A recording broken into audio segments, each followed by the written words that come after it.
my dear students. My name is Mohammad Raheel Sabar, your biology tutor for grade 12.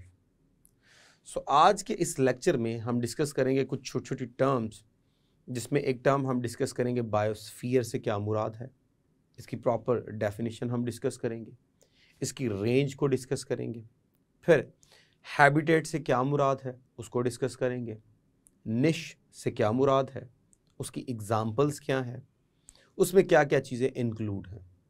इन तमाम चीज़ों को हम आज के लेक्चर में कवर करेंगे। तो इन तमाम चीज़ों को डिस्कस करने के लिए आइए चलते हैं लाइट बोर्ड की तरफ। बिस्मिल्लाहिर्रहमानिर्रहीम डिस्कस करने जा रहे हैं बायोस्फीयर और साथ कुछ छोटी छोटी टर्म्स। अगर हम बायोस्फीयर की बात करें तो बायोस्फीयर से मुराद हमारे पास area of this planet where living organisms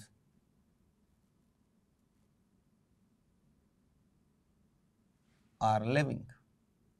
So basically it's the part of planet where living organisms are living, या हम ये भी कह सकते हैं कि it's the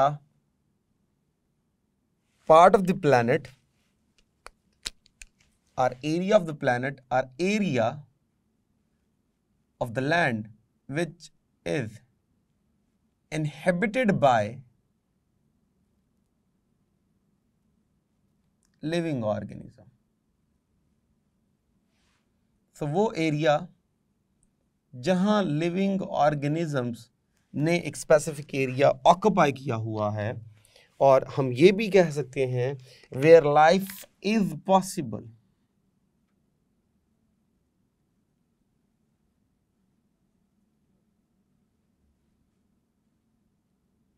So it's the part of the planet, area of the planet, area of the land where living organisms are living, where life is possible. वो area हमारे पास क्या कहलाता है? बायोस्फीयर कहलाता है।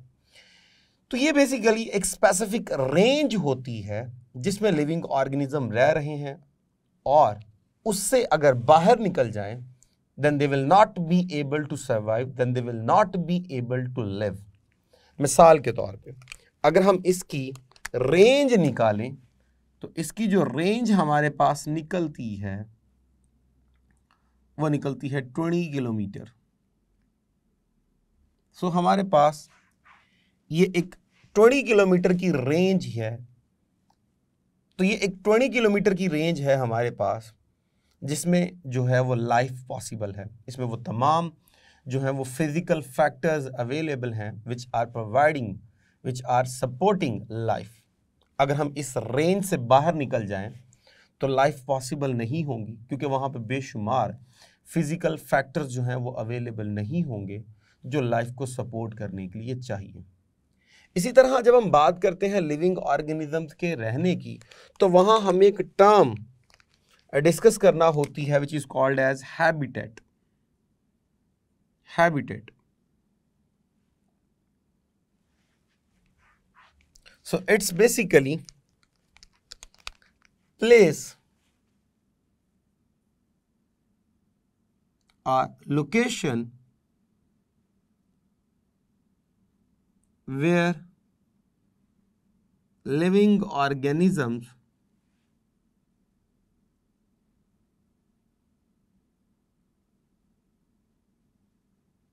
are living, and they spend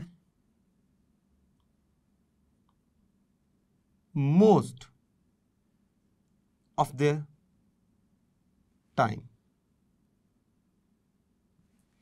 तो basically एक ऐसी जगह जहाँ पे लिविंग ऑर्गेनिज्म रहते हैं और जहाँ पे वो अपना ज़्यादातर वक्त गुजारते हैं अपनी ज़िंदगी का, वो हिस्सा बेसिकली क्या कहलाता है? हैबिटेट कहलाता है।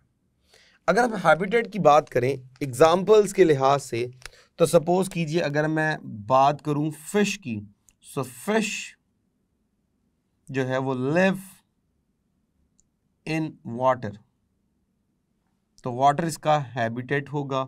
मैं कहता हूं जी जो लायन है लिव इन जंगल, तो ये इसका हैबिटेट है। तो जहाँ पे लिविंग ऑर्गेनिज्म जो है वो रह रहा है और अपनी ज़िंदगी के जो है वो बेशतर टाइम को गुजार रहा है, वो एरिया, वो लोकेशन जो है वो हैबिटेट कहलाती है। अगर हम हैबिटेट के अंदर देखें तो हैबिटेट जो है ये क्या करता है, इट प्रोवाइड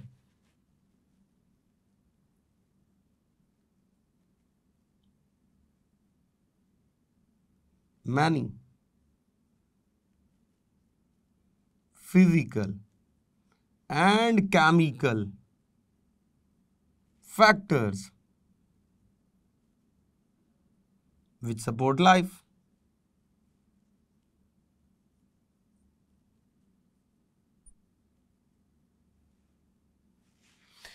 तो ये जो हैबिटेट होती है ये बेसिकली वो जगह होती है जहां उसने मैक्सिमम अपना टाइम गुजारना है। जब मैक्सिमम टाइम गुजारना है तो उसमें बेशुमार फिजिकल फैक्टर्स होंगे, बेशुमार केमिकल फैक्टर्स होंगे जो इसकी लाइफ को सपोर्ट कर रहे हैं, और अगर ये फैक्टर्स ना हो तो कभी भी लाइफ पॉसिबल नहीं होगी।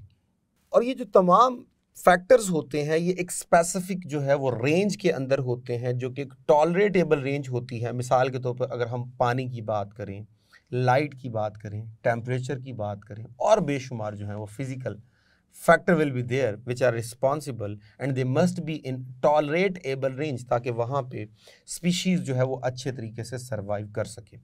हैबिटेट का ही जो है वो मेन काम होता है कि उनको रहने की जगह देना। हैबिटेट का ही मेन काम होता है कि उनके ऊपर इस तरह के जो है वो फैक्टर जो है वो अप्लाई करना, ताकि वो वहाँ पे अच्छे तरीके से अडेप्टेशंस कर सकें और वो फूड को सर्च कर सकें, फूड रिसीव कर सकें।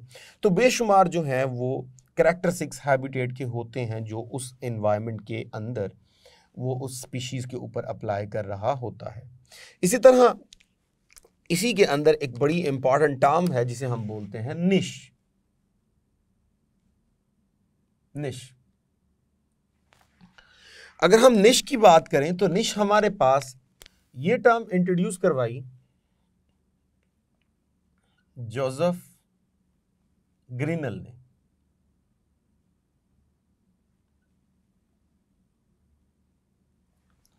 और अकॉर्डिंग टू दिस साइंटिस्ट, और बेसिकली ये ऑर्निथोलॉजिस्ट था।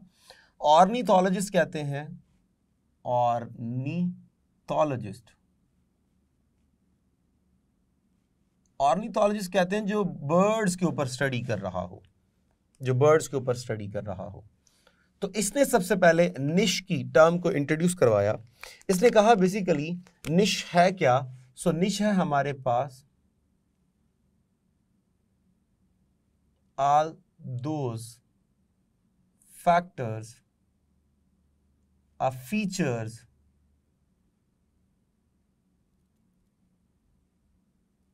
which provide help to the species to live in a specific area.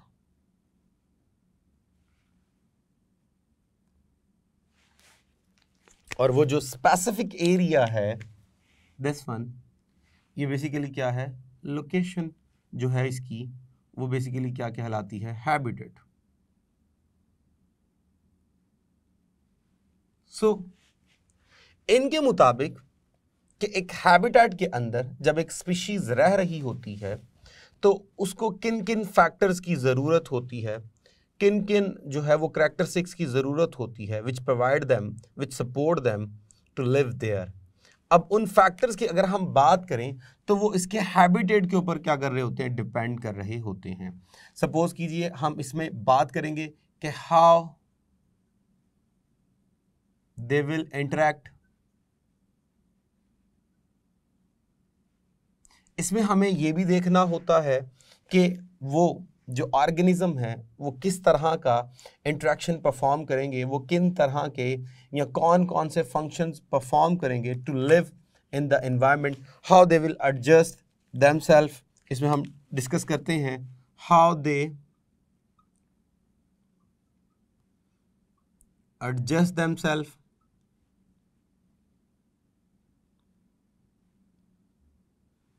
ये भी जो है वो निश के अंदर जो है वो शामिल है। इसके अंदर ये भी शामिल है कि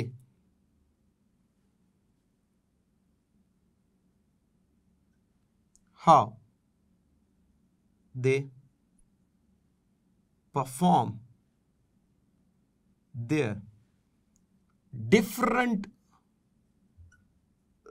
roles to survive।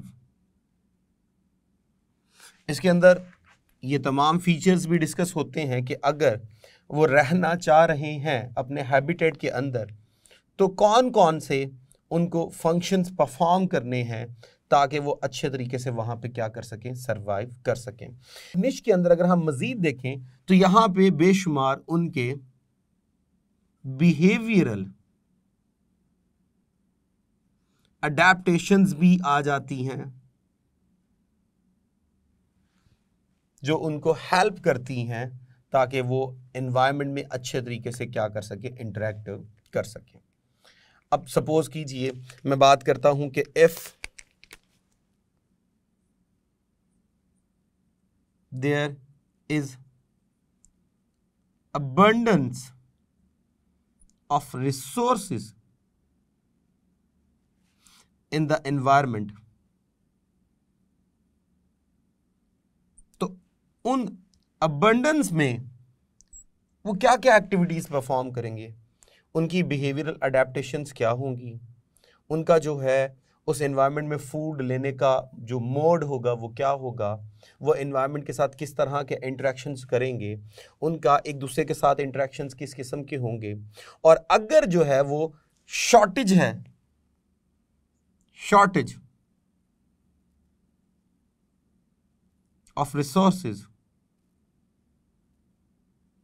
तो तब वो किस तरह बिहेव करेंगे, तब जो है उन्होंने कौन कौन से फंक्शन परफॉर्म करने हैं, हाउ दे विल सर्वाइव। तो ये तमाम एक्टिविटीज़ जो कि एक एनवायरनमेंट के अंदर जो इनका एक स्पेसिफिक जो हैबिटेट है उसमें सर्वाइव करने के लिए उनको जो जो एक्टिविटीज़ परफॉर्म करना है, जो जो अडेप्टेशंस उनको परफॉर्म करनी है, इन तमाम को हम कलेक्टिवली कंसीडर करते हैं इन निश।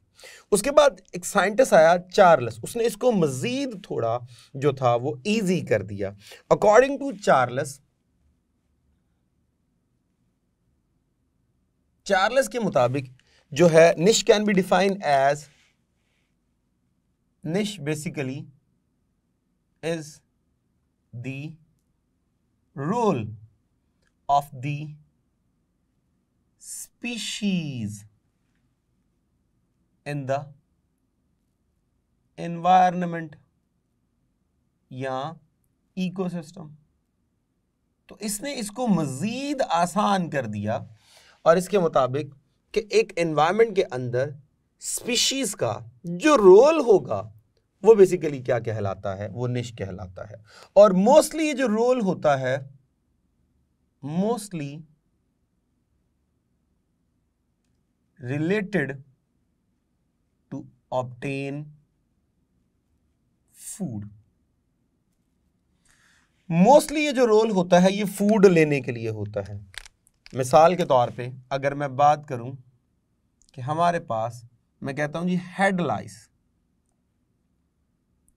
सो ये क्या करेगी, एक्ट्स एज पैरासाइट। सो जो पैरासिटिज्म होगा ये इसका रोल होगा। मैं कहता हूं फर्ज कीजिए मेरे पास टाइगर है और ये क्या कर रहा है, प्रिडेशन कर रहा है। सो प्रिडेशन बेसिकली क्या होगा, ये उसका रोल होगा। तो हर स्पीशी जो है वो अपने एनवायरनमेंट के अंदर जो रोल परफॉर्म कर रही है अपने सर्वाइवल के लिए, जो एक्टिविटीज परफॉर्म कर रही है अपने सर्वाइवल के लिए, वो सारी की सारी इंक्लूड होती हैं इन निश। हाँ, एक और चीज आप इसको ऐसे भी कह सकते हैं, it may also include professional activities as well,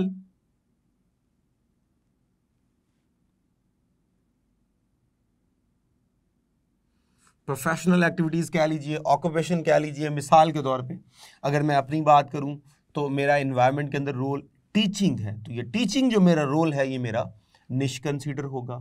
so environment के अंदर, इकोसिस्टम के अंदर, हैबिटेट के अंदर स्पीशीज जो रोल परफॉर्म कर रही होती है अपने सर्वाइवल के लिए, वो रोल जो है वो कंसीडर होता है उसका निश।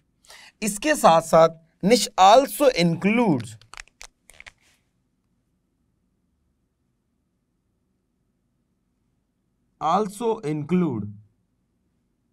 some physical factor